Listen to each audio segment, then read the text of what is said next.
আমৃত্যু ভালোবাসি তোকে। পর্ব ৪৩। লিখনীতে সালমা চৌধুরী। মেঘ নিজের গাল আবিরের কপালে চেপে ধরেছে ঠিকই, কিন্তু হৃদয়ের তোলপাড় কোনো ক্রমেই সামলাতে পারছে না। আবিরের গা থেকে আসা তীব্র ঝাঁঝালো গন্ধ মেঘের নাক দিয়ে ঢুকে সোজা স্নায়ুতন্ত্রকে কম্পিত করছে। মেঘের নিঃশ্বাস ভারী হয়ে আসছে, ঘন ঘন শ্বাস ছাড়ছে, যা আবিরের নাকে মুখে পড়ছে। নিজেকে সংযত করতে না পেরে মেঘ তৎক্ষণাৎ উঠে বসেছে।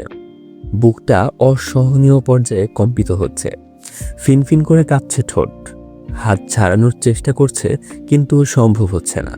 এদিকে আবিরের জ্বর কমছে না, বরং ক্রমে ক্রমে বেড়েই চলেছে। মেঘ যে নিচে গিয়ে বড় আম্মুকে ডাকবে, এই সুযোগটাও পাচ্ছে না। মেঘের ফোন রুমে রেখে আসছিল। আবিরের ফোনের লক খুলতে পারছে না। আবিরের জ্বর বাড়তেছে দেখে দুরু দুরু কাঁপছে বুক, চোখে মুখে চিন্তার ছাপ। আবিরের অকস্মাৎ কাণ্ডে মেঘের নিঃশ্বাস আটকে গেছে, স্তব্ধ হয়ে গেছে, আখিজোড়া প্রশস্ত হয়ে গেছে। এই বুঝি কটর ছেড়ে বেরিয়ে আসবে। নিঃশ্বাসের সঙ্গে সঙ্গে হৃদস্পন্দনও থেমে গেছে। জ্বরের ঘোরে আবির বালিশ থেকে সরে মেঘের উরুতে শুয়েছে। এক হাতে মেঘের কোমর আঁকড়ে ধরেছে। আবিরের মুখ ঠিক মেঘের উদরের সঙ্গে মিশে আছে। আবিরের উষ্ণ শ্বাস জামা ভেদ করে মেঘের নমনীয় উদর স্পর্শ করছে। এতেই মেঘ পাথর বনে গেছে। অনেকটা সময় নিঃশ্বাস আটকে ছিল। শেষ পর্যায়ে ভেতরে আটকানো নিঃশ্বাসটা খুব জোরে ছাড়ে। বক্ষপিঞ্জরে আবদ্ধ পাখিটা এই বুঝি উড়ে যাচ্ছে। আবিরের এক একটা নিঃশ্বাস মেঘের উদর স্পর্শ করছে, আর মেঘের ছোট্ট দেহ প্রতিবার কম্পিত হচ্ছে। কাঙ্ক্ষিত পুরুষের অনাকাঙ্ক্ষিত আচরণে মেঘ পুরো হতভম্ব হয়ে আছে। কিছু সময়ের ব্যবধানে শ্বাসনালীতে তুফান শুরু হয়ে গেছে। গলা শুকিয়ে কাঠ, বারবার ঢোক গিলছে, অবিরত কাঁপছে দুহাত। আবির জ্বরের ঘোরে মেঘকে আরো শক্ত করে জড়িয়ে ধরেছে। এমন কল্পনাতীত কাণ্ডে মেঘের হৃদস্পন্দনের মাত্রা বেড়ে আকাশ ছোঁয়ার পথে। জানলা দিয়ে আসা কনকনে ঠান্ডা বাতাস মেঘের কানে ঢুকছে। বাতাসেরা যেন মেঘের কানে কানে বলছে, তুই তো আবির ভাইয়ের প্রণয়ের অনলে পড়তেই চাস, তবে কিসের এত অভিশঙ্কা। মেঘের শরীর ঝাঁকুনি দিয়ে উঠল। আবিরের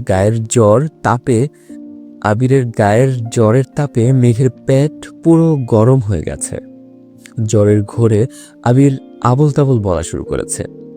দীর্ঘ সময় পর মেঘ নিজের কাঁপা কাঁপা হাতে আবিরের মাথায় আলতোভাবে স্পর্শ করেছে। গলা খাকারি দিয়ে কোমল কণ্ঠে ডাকল, আবির ভাই। আবির উত্তর দেওয়ার অবস্থাতে নেই। ঘোরের মধ্যে কি সব বলে যাচ্ছে। মেঘ কান পেতে শুনছে, বুঝতে চেষ্টা করছে আবির ভাই কি বলছে। সব কথা বুঝতে না পারলেও শেষটুকু শুধু বুঝতে পেরেছে, আমি মারা গেলে তুই কাঁদিস না প্লিজ। আবিরের এমন কথা শুনে মেঘ আবিরের মাথা দু হাতে শক্ত করে আঁকড়ে ধরে আর্তনাদ করে ওঠে। এমন কথা বলবেন না প্লিজ, কিচ্ছু হবে না আপনার, ঠিক হয়ে যাবেন, আপনার কিচ্ছু হতে দেব না আমি। বেশ খানিকক্ষণ পর মেঘ আবিরকে রেখে দৌড়ে নিচে নামলো। ততক্ষণে বাড়ির সবাই শুয়ে পড়েছে। শীতের রাত, তাই সবাই একটু তাড়াতাড়ি শুয়ে পড়ে। বড় আম্মুকে ডাকতে গিয়েও থেমে গেল। বড় আম্মু অসুস্থ। আবির ভাইয়ের এ অবস্থা দেখলে বড় আম্মুর শরীর আরো খারাপ হবে, এই ভেবে আর ডাকেনি। ছুটে গেল তানভীরের রুমে। তানভীরও বাসায় নেই। মেঘ নিজের রুম থেকে ঔষধ আর ফোনটা নিয়ে তানভীরকে কল করতে করতে আবিরের রুমে গেল। তানভীরকে আবিরের অবস্থা জানিয়ে তাড়াতাড়ি আসতে বলেছে। অনেকক্ষণ ডাকার পর আবিরের একটু হুঁশ আসছে। মেঘ কোনো রকমে আবিরকে উঠিয়ে ঔষধ খাইয়ে দিয়েছে। আবির চোখ বন্ধ করে শুয়ে আছে। মেঘ আবিরের কপালে জলপট্টি দিয়ে দিচ্ছে। আবির বেশ খানিকটা সময় নিস্তেজ হয়ে পড়ে রইল। জ্বর মাথায় উঠে গেছে। মেঘ জলপট্টি দিচ্ছে আর সরাচ্ছে। কপালের তাপে কয়েক মুহূর্তেই পট্টি গরম হয়ে যায়, তাই বারবার পাল্টাতে হচ্ছে। প্রায় 1 ঘন্টা পর আবির হঠাৎই চোখ নিল। জ্বর কিছুটা কমেছে, তাই হুঁশ ফিরেছে। সরাসরি মেঘের চোখের দিকে তাকালো। শরীরের উত্তাপে চোখ লাল হয়ে গেছে। মেঘ জলপট্টি দিতে দিতে শুধালো, শরীর কি বেশি খারাপ লাগছে? আবির মলিন হাসল। মেঘ পুনরায় প্রশ্ন করল, কি হয়েছে? কিছু না, আর পট্টি দিতে হবে না, অনেক রাত হয়েছে, ঘুমাতে যা। আপনি চুপ করে থাকুন প্লিজ। আবিরের হাসি ঠোঁট থেকে সরছেই না, বরং ধীরে ধীরে প্রশস্ত হচ্ছে আবিরের ওষ্ঠদ্বয়। মনে মনে মেঘকে নিয়ে রঙিন স্বপ্নের দুনিয়ায় পাড়ি জমিয়েছে। মেঘ এমনভাবে আবিরের যত্ন নিচ্ছে ঠিক যেমন ঘরের বউ। আবির জ্বরের ঘোরেও মেঘের চিন্তায় বিভোর হয়ে আছে। আবিরের নেশাক্ত দৃষ্টি দেখে মেঘ জিজ্ঞেস করল, আপনি কি কিছু বলতে চাচ্ছেন? জ্বরের কারণে আটকে আটকে বলে, বলতে তো চাই। বলুন। না থাক, কিছু না। বলুন। বাদ দে, জলপট্টি দিতে হবে না, একটু শান্ত হয়ে বস। হাত নাড়াচাড়া করছিস, পরে হাত ব্যথা করবে। মেঘ গম্ভীর কণ্ঠে বলল, আমার হাত ব্যথার চিন্তা আপনাকে করতে হবে না, নিজের হাত নিয়ে ভাবুন, আমার হাত ঠিক হয়ে যাবে। মেঘ হঠাৎই মায়াবী দৃষ্টিতে আবিরের চোখের দিকে তাকিয়েছে। মেঘের দু চোখ ছলছল করছে। বুকে চাপা পড়া কষ্টে ভেতরটা ক্ষত বিক্ষত হয়ে যাচ্ছে। আবিরের নজরও ঠিক মেঘের চোখ বরাবর। অষ্টাদশীর মায়াবী দৃষ্টি আবিরের বুকে ধ্রিম ধ্রিম কম্পনের কারণ। অনুভূতি লুকাতে অক্ষম। জ্বরের কারণে আবিরের হৃদয়ের ব্যাকুলতা স্পষ্ট বোঝা যাচ্ছে। মেঘ আবিরের চুলে হাত বুলাতে বুলাতে কোমল কণ্ঠে বলল, আপনি এমন কেন করেন? আবির ক্ষীণ হেসে প্রশ্ন করে, কেমন করি? নিজেকে এত আঘাত করেন কেন? সকালে এভাবে হাত না কাটলে তো এখন জ্বরটা উঠত না। রাগ কন্ট্রোল করতে পারি না, এতে আমার কি দোষ? এত বড় ছেলে হয়েও রাগ কন্ট্রোল করতে পারেন না, আবার আমায় জেদ কমাতে বলেন। তোর জেদটা কমালেই আমার রাগ কমে যাবে। কিভাবে? তা তো এখন বলবো না, জ্বর তো এখন কমেছে, তুই বরং রুমে চলে যা। তাড়িয়ে দিচ্ছেন কেন? তাড়াচ্ছি না, শীতের রাত, এমনিতেই ঠান্ডা অনেক, তার মধ্যে এত রাতে তুই আমার রুমে? আজব তো, এত রাতে কি আমি শুধু শুধু আপনার রুমে আসছি নাকি? ভাইয়া বলছিল বলে আসছি, আর আমি না আসলে তো জানতামও না যে আপনি জ্বরে পড়ে আছেন। ওষুধ পর্যন্ত খাননি, ওষুধটা খেয়েছেন বলেই জ্বরটা একটু কমেছে। তাছাড়া আমি তো নিচে গিয়েছিলাম, বড় আম্মু আম্মু সবাই ঘুমেছিল, তাই ডাকিনি। ভাইয়াকে কল দিয়ে বলছি ভাইয়া আসতেছে।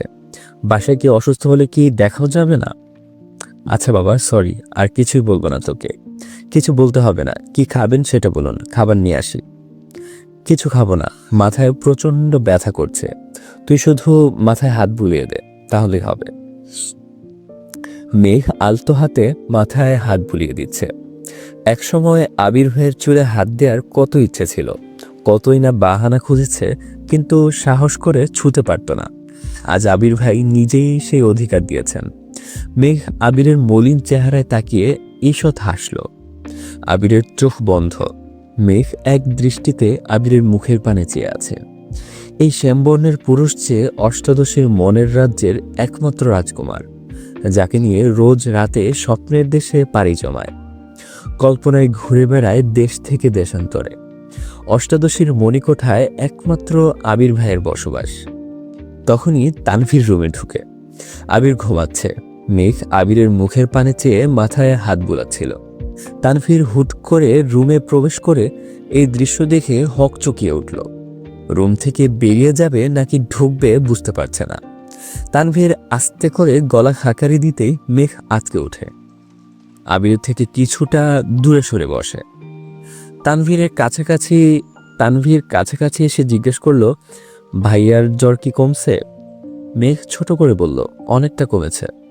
তানভীর আবিরের কপালে আর গলায় হাত রেখে জ্বরের মাত্রা বোঝার চেষ্টা করলো। তারপর স্বাভাবিক কণ্ঠে বলল, তুই আর কিছুক্ষণ বস, আমি ফ্রেশ হয়ে আসছি। আচ্ছা। তানভীর রুম থেকে বের হতে হতে মুচকি হাসল। সে এটাই চাইছিল। সকাল থেকে সারাদিন আবিরকে বুঝিয়ে মাথা ঠান্ডা করেছে। মিনহাজের প্রতি যতটা না ক্ষোভ, তার থেকেও বেশি রাগ উঠেছিল মেঘের প্রতি। আবির যেখানে আব্বু আম্মু চাচা চাচিদের সামনে নিজেকে সংযত রাখার চেষ্টা করে, মেঘ সেখানে হুট করে সবার সামনে বাড়ি ছাড়ার কথা বলে ফেলেছে।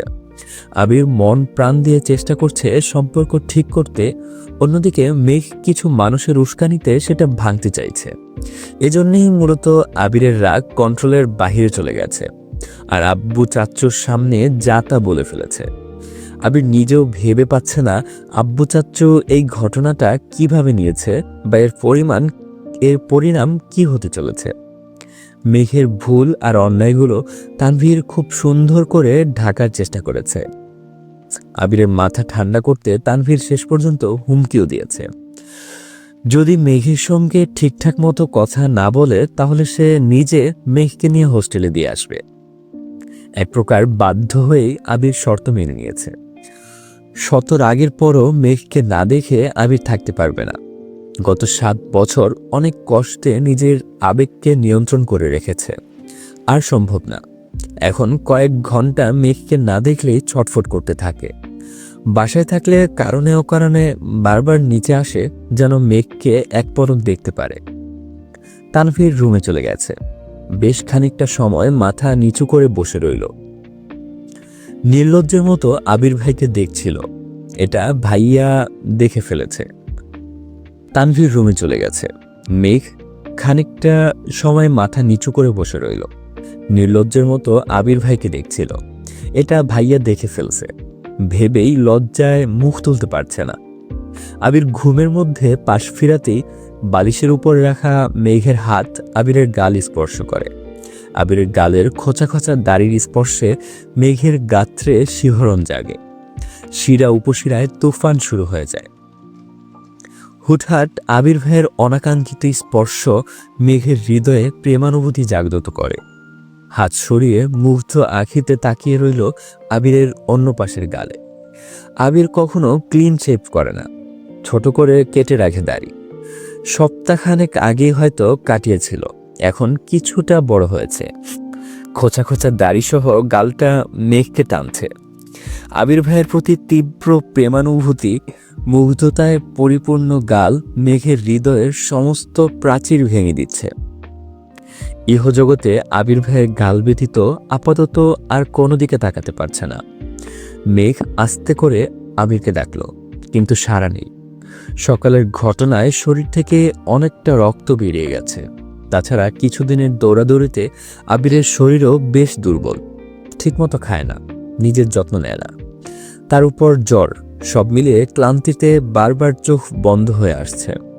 তাছাড়া প্রেয়সীর সঙ্গ পেয়ে আবিরের হৃদয়ে প্রশান্তিতে ভরে গেছে।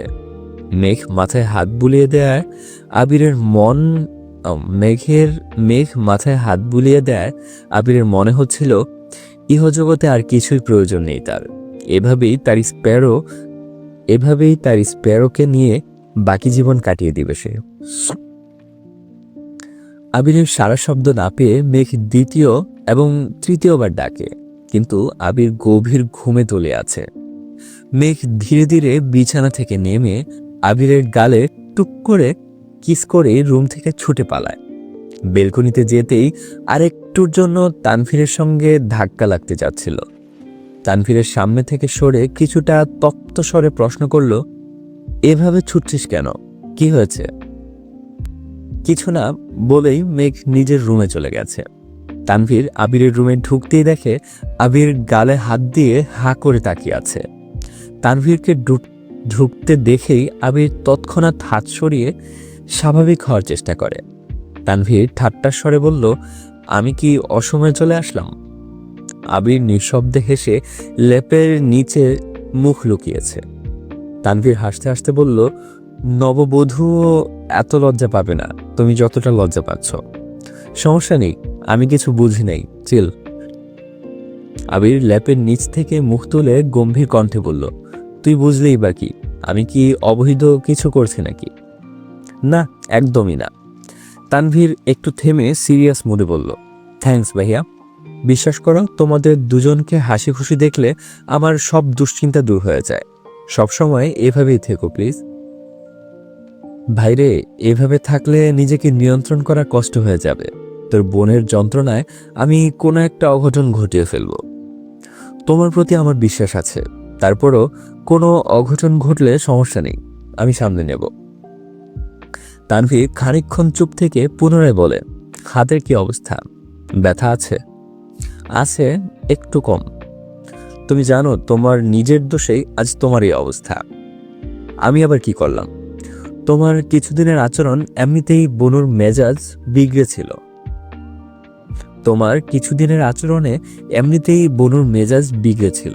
তার মধ্যে তুমি বিবাহিত, এ কথা কেন বলতে গেছিলা? তার উপর তুমি নাকি এক বাচ্চার বাপ, এসব বলছিলা কেন? এজন্যই জিদে হোস্টেলে যাওয়ার সিদ্ধান্ত নিয়েছিল। আমি কি করব? ওই দিন ফোনটা রেখে জাস্ট একটু রুমে গেছি আর আসছি। এর মধ্যে তোর বোন আমার ফোন চেক করে ফেলছে, মালাকে পাঠানো মেসেজ দেখছে। কতটুকু পড়তে পারছে জানি না, তাছাড়া ওয়ালপেপারে যে তোর বোনের সঙ্গে ছবি দেয়া, ওই ছবিও নিশ্চয়ই দেখছে। কতটুকু কি দেখছে তা বোঝার জন্যই বউ আর বাচ্চার কথা বলছি। তোর বোনের রিয়েকশন দেখে বুঝছি ওয়ালপেপারটা সে ভালোভাবে খেয়াল করেনি। কিন্তু পরদিন তুই আর আমি যখন সোফায় বসেছিলাম, তখন তোর বোন সিঁড়ি থেকে আবারও আমার ফোনের ওয়ালপেপারটা দেখছে। বউ বাচ্চার ব্যাপারটা বিশ্বাস করুক আর না করুক, ওয়ালপেপার দেখছে মানে ওরে আর কোনোভাবেই কিছু বিশ্বাস করাতে পারবো না। তাই বাধ্য হয়ে আমার ছবি দিয়ে আরেকটা ছবি এডিট করাইতে হয়েছে। ওই ছবিটা ওয়ালপেপারে দিয়েছি যাতে তোর বোন ভুল না বুঝে। ভাগ্য ভালো দূর থেকে তোর বোন ওয়ালপেপারটা ঠিকঠাক মতো দেখেনি, না হয় শিওর বুঝে যেত এটা এডিট করা ছবি। তানভীর হাসতে হাসতে আবিরের উপর গড়িয়ে পড়ছে। তানভীরের অট্ট হাসি দেখে আবিরের ভ্রুযুগল কুঁচকে আসে, কণ্ঠ খাদে নামিয়ে হুঙ্কার দেয়, পাগলের মতো হাসছিস কেন? তানভীরের হাসি থামছেই না। হাসতে হাসতে কোনো মতনে বলল, আমার বোনকে এত ভয় পাও? ভয় তো পেতেই হবে, একমাত্র বউ বলে কথা। ও মানে কিনা জানি না, আমি তো ওকে আমার বউ মানি।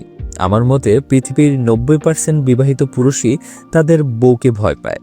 পৃথিবীর বুকে রাজ করা পুরুষটাও তার বউয়ের সামনে নাথিং।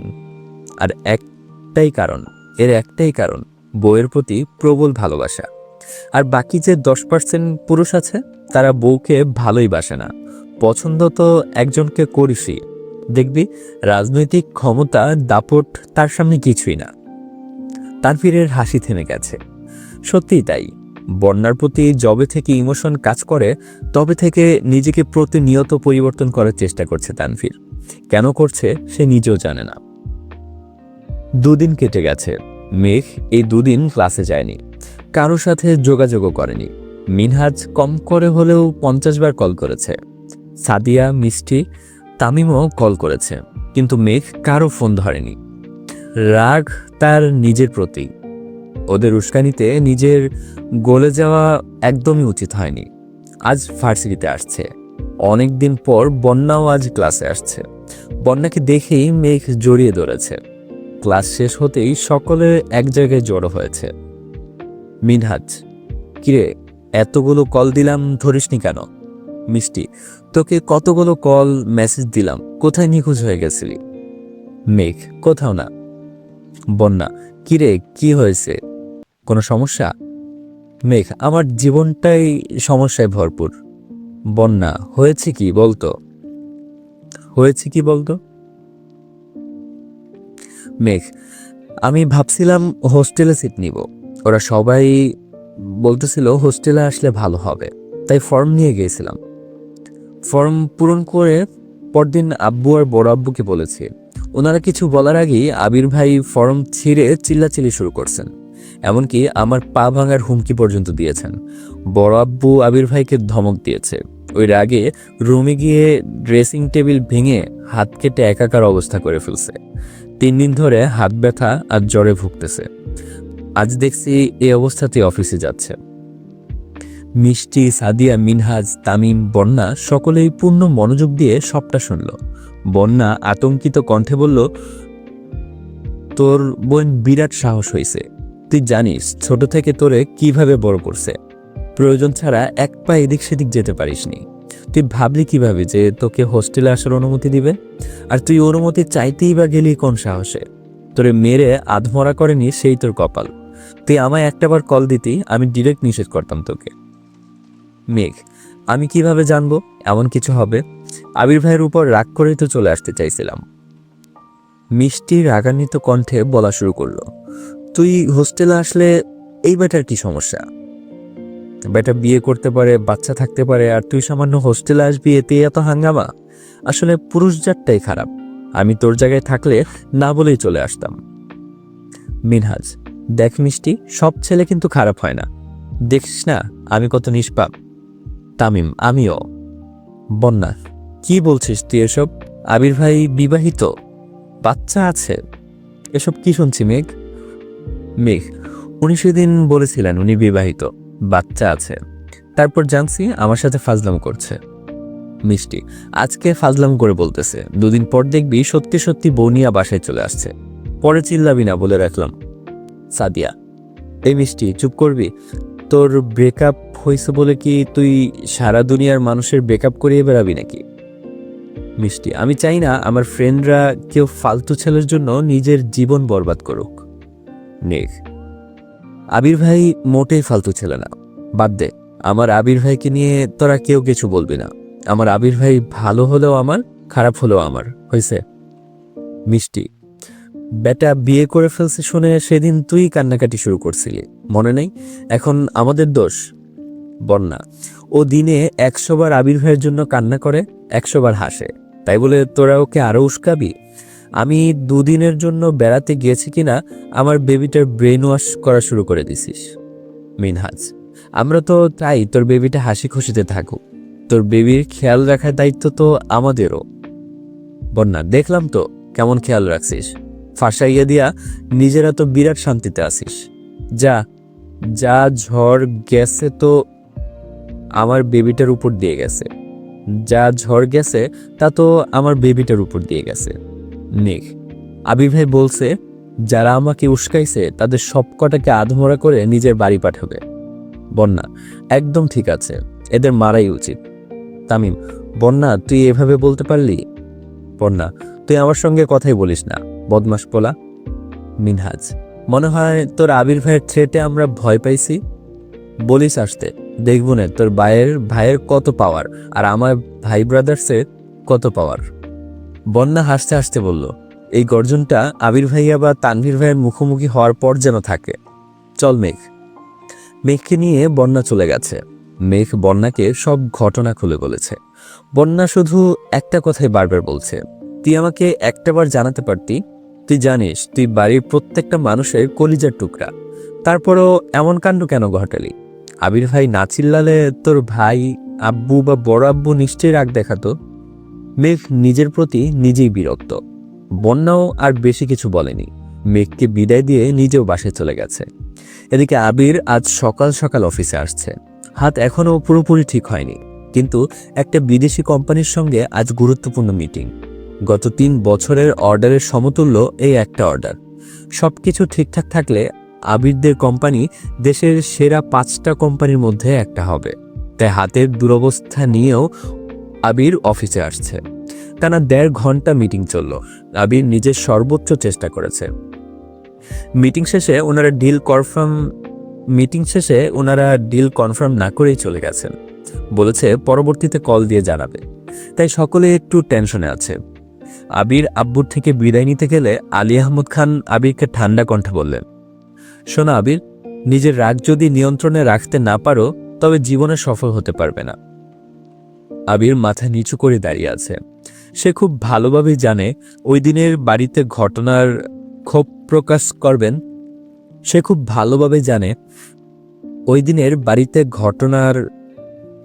প্রকাশ করবেন আলী আহমদ খান। চুপচাপ সহ্য করা ছাড়া কিছুই করার নেই তার। আলী আহমদ খান পুনরায় বললেন, বাহিরে যাই করো না কেন, বাসায় অন্ততপক্ষে ঠান্ডা থাকার চেষ্টা করবা। ভুলে যেও না তুমি বাড়ির বড় ছেলে, তোমার উপর বাকিরা নির্ভর।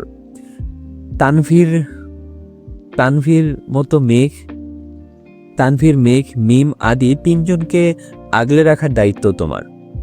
কোনো বিষয় নিয়ে অতিরিক্ত চেঁচামেচি করলে, রাগ দেখালে তোমার উপর থেকে তাদের ভরসা উঠে যাবে। তোমার তাদের সাথে সফটলি মিশতে হবে, যাতে ওরা ভুল পথে পা বাড়ালেও তোমাকে তা জানাতে দ্বিধাবোধ না করে। তারপর তুমি বিষয়টা দেখবে, ঠিক মনে হলে ঠিক, আর ভুল মনে হলে ভাই বোনদের বুঝিয়ে সেটা থেকে সরিয়ে আনবে। কিন্তু চিৎকার করে রাগ দেখিয়ে ওদের সাথে কখনো দূরত্ব বাড়িও না। আমি যে ভুল করেছি, আমি চাই না একই ভুল তুমিও করো। আমার পরে খানবাড়িতে পুরো দায়িত্ব তোমার, তাই তোমাকে যেমন শক্ত তেমন কোমল হতে হবে। আশা করি বুঝতে পেরেছ, এখন যেতে পারো। জি আচ্ছা বলে আবির অফিস থেকে বেরিয়ে পড়েছে। হাতের দুরবস্থার জন্য বাইক নিতে পারেনি, রিক্সা করে নিজের অফিস হয়ে বাসায় আসছে। সন্ধ্যার কিছুক্ষণ পরই আলী আহমদ খান, মুজাম্মেল খান হাতে মিষ্টি নিয়ে বাড়ি ফিরেছেন। ইকবাল খান সিলেটে আছেন। বাড়িতে ঢুকেই সবাইকে ডাক শুরু করলেন। মেঘ, মিম, আদি, তানভীর, আবির সহ সকলে নিচে আসছে। আলী আহমদ খান হাস্যোজ্জ্বল মুখে বললেন, congratulation my boy, order confirm, I am proud of you. আবিরও হাসি মুখে থ্যাংক ইউ জানালো। সকলেই বেশ খুশি, সবাইকে মিষ্টি দেওয়া হলো। আলী আহমদ খান নিজে আবিরকে মিষ্টি খাইয়ে দিয়েছেন। সবশেষে আলী আহমদ খান আবিরকে উদ্দেশ্য করে বললেন, আজকের এই খুশির কারণ একমাত্র তুমি। এত অল্প সময়ের মধ্যে তুমি কাজে এত মনোযোগী হয়েছ, তার জন্য তোমাকে অসংখ্য ধন্যবাদ। এটা তোমার জন্য অনেক বড় সফলতা। জীবনের সর্বোচ্চ সিঁড়ি পর্যন্ত এগিয়ে যাও। আবির মৃদু হেসে বলল, দোয়া করবেন আমার জন্য। মুজাম্মেল খান বললেন, ফিয়ামানিল্লাহ, দোয়া করি যেন সব সময় সব জায়গায় তুমি সফল হতে পারো। আলী আহমদ খান শুধালেন, আজকের এই খুশির দিনে তোমার কি চাই বলো, যা চাইবে তাই পাবে। আবির ঢোক গিলে হাসার চেষ্টা করল। খানিকক্ষণ নীরব থেকে বলল, আমার এখন কিচ্ছু চাই না, তবে একদিন চাইব, এমন কিছু চাইব যা দেওয়ার জন্য আপনাদের এত বছরের নিয়ম নীতি পর্যন্ত ভাঙতে হতে পারে। আশা করব সেদিনের জন্য মানসিকভাবে প্রস্তুত থাকবেন। কথা শেষ করেই আবির নিজের রুমে চলে গেছে। মেঘ আহাম্মকের মতো চেয়ে আছে। আবির ভাইয়ের কথা কিছুই মাথায় ঢুকেনি। কেউ কিছু দিতে চাইছে, নিয়ে নিলেই তো ঝামেলা শেষ, প্যাচ লাগাতে হয় কেন? মেঘ এটাই ভেবে পায় না। আলী আহমদ খান আর মুজাম্মেল খানও মুখ চাওয়াচাওয়ি করলেন। আবিরের মা, মেঘের মা আর মিমের মাও নিজেদের মধ্যে কথা বলাবলি করছেন। মিম মেঘকে প্রশ্ন করল, আপু, তোমায় যদি বলতো যা চাও তাই পাবা, তাহলে তুমি কি চাইতা? মেঘ মনে মনে বলল, আবির ভাইকে চাইতাম। আবির ভাইয়ের সম্পূর্ণ হৃদয় জুড়ে আমার অস্তিত্ব চাইতাম। আমি আবির ভাইয়ের পৃথিবী হতে চাইতাম। মিম পুনরায় ডাকে, আপু বলো না কি চাইতা? জানি না বলে মেঘ নিজের রুমে চলে যাচ্ছে। মিম তারপরও মেঘের পিছন পিছন ছুটছে। তানভীর এতক্ষণ যাবৎ নীরব ভূমিকা পালন করছিল, চলে যাবে কিনা সেটাও বুঝতে পারছে না। মেঘ, মিম চলে যাওয়ায় নজর পড়ে তানভীরের দিকে। মুজাম্মেল খান স্বাভাবিক কণ্ঠে প্রশ্ন করলেন, তোমার ভাইয়ের এখন কিছু লাগবে না বলে গেল, তোমার কি কিছু লাগবে? তানভীর এপাশ ওপাশ মাথা নেড়ে না করল। সিঁড়ি দিয়ে উঠতে উঠতে মনে মনে বিড়বিড় করে বলল, বউ লাগবে, দিবেন এনে? ভাইয়ারও বউই লাগবে। 2-3 দিন পর বিকেলে আবির, তানভীর কেউ বাসায় নেই। মেঘ আর মিম টিভি দেখতেছিল। মালিহা খান আর আকলিমা খান রান্নাঘরে নাস্তা বানাচ্ছিলেন। তখনই জান্নাত বাসায় আসে। গেট থেকে বলে, ভেতরে আসতে পারি? মেঘ, মিম সহ রান্নাঘরে থাকা 2 কর্তীর নজর পড়ে মেন গেটের দিকে। মেঘ জান্নাত আপুকে দেখে আশ্চর্য নয়নে তাকায়। তৎক্ষণাৎ সোফার উপর দিয়ে লাফিয়ে ছুটে গিয়ে জান্নাতকে জড়িয়ে ধরে। জান্নাতও মেঘকে জড়িয়ে ধরে জিজ্ঞেস করে, কেমন আছো? আলহামদুলিল্লাহ, খুব ভালো। তুমি কেমন আছো ভাবি? জান্নাত হাসি মুখে উত্তর দেয়, আলহামদুলিল্লাহ ভালো। এখানে ভাবি বলো না, যে কেউ শুনে ফেলবে। মেঘ আস্তে করে শুধায়, ফুপ্পি কেমন আছেন? আলহামদুলিল্লাহ। মালিহা খান রান্নাঘর থেকে বেরিয়ে এসে বললেন, আরে জান্নাত যে, এতদিন পর আমাদের কথা মনে পড়ল? এদিকে কাজ নেই, তাই তেমন আসা হয় না। আজ একটু কাজ ছিল, এজন্য ভাবলাম আপনাদের সাথে দেখা করে যাই। খুব ভালো করেছো, ভেতরে আসো। এই মেঘ, ভিতরে নিয়ে যা, এখানেই দাঁড় করিয়ে রেখেছিস? জান্নাত সোফায় বসলো। জান্নাতকে দেখে মিম টিভি বন্ধ করে রান্নাঘরে চলে গেছে। মেঘ জান্নাতের পাশে বসে ফিসফিস করে সব প্রশ্ন করছে। আসিফ ভাইয়া কবে আসবে, কেমন আছে, বাকিরা কেমন আছে থেকে শুরু করে এটা সেটা জিজ্ঞেস করেই যাচ্ছে। জান্নাত আস্তে ধীরে সব প্রশ্নের উত্তর দিচ্ছে। মেঘ হঠাৎই প্রশ্ন করল, আপু তুমি যে বিবাহিত এটা বলবা না? না। কেন? আবির ভাইয়া বারণ করেছেন। আবির ভাই জানে তুমি বাসায় আসবে? আবির ভাই আমায় পাঠিয়েছেন।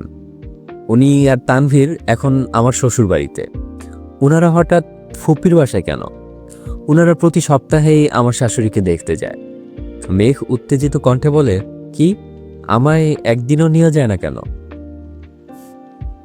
আমরা সবাই তোমার কথা বলি, তোমাকে নেয় না বলে আম্মু প্রতিবার আবির ভাইয়াকে রীতিমতো ধমকায়। দেখেছ, তারপরও আমায় নিয়ে যান না। আজকে আসুক বাড়িতে। এর মধ্যে মালিয়া খান নাস্তা নিয়ে আসছেন। পাশের সোফায় বসে জান্নাতকে ভালোভাবে পরখ করছেন। ওনার সেই অনেক দিনের ইচ্ছে জান্নাতকে ছেলের বউ বানাবেন। আলী আহমদ খানকে বলেওছেন। তিনি তেমন সারা শব্দ করছেন না। উনি আবিরকে একটু সময় দিতে চাচ্ছেন। ব্যবসায় ঠিকমতো মনোযোগ দিলেই বিয়ে করাবেন সিদ্ধান্ত নিয়েছেন। জান্নাতের নাস্তা খাওয়ার এক ফাঁকে আলী আহমদ খান বাসায় ঢুকলেন। জান্নাতের সাথে টুকিটাকি কথা বলে নিজের রুমে চলে গেছেন। জান্নাতও খানিকক্ষণ বসে মেঘের রুমে ঘুরে আড্ডা দিয়ে বেরিয়ে গেছে। আবির আর তানভীর রাতে খেয়ে বাসায় ফিরেছে। ফুপ্পির বাসায় গেলে কখনো না খাইয়ে ছাড়েন না। আবির ফেরার কিছুক্ষণ পরই মেঘ আবিরের রুমে হাজির হলো। আবির ভ্রুজোড়া নাচিয়ে প্রশ্ন করল, কিছু বলবি? মেঘ কপালে কয়েক স্তর ভাঁজ ফেলে বলল, আমার ভাগ কোথায়? আবির স্বাভাবিক কণ্ঠে জিজ্ঞাসা করল, কিসের ভাগ? ভালোবাসার। আবির ঢোক গিলে ছোট করে বলল, মানে? ফুপ্পির ভালোবাসার ভাগ দেন। কাছে আয়, দিচ্ছি। মেঘ দুকদম এগিয়ে গেল। আবির হাত বাড়িয়ে মাথায় গাঁটটা মেরে বলল, ফুপ্পির হাতে আমি শুধু গাঁটটাই খাই, তার ভাগই দিলাম। আর খাবারের ভাগ চাইলে এরপর থেকে নিয়ে আসব। এ পর্যন্ত ছিল পর্ব 43। এতক্ষণ সাথে থাকার জন্য সবাইকে অসংখ্য ধন্যবাদ। পরবর্তী পর্বগুলো খুব তাড়াতাড়ি আসবে। ততক্ষণ সবাই ভালো থাকবেন, সুস্থ থাকবেন। আল্লাহ হাফেজ।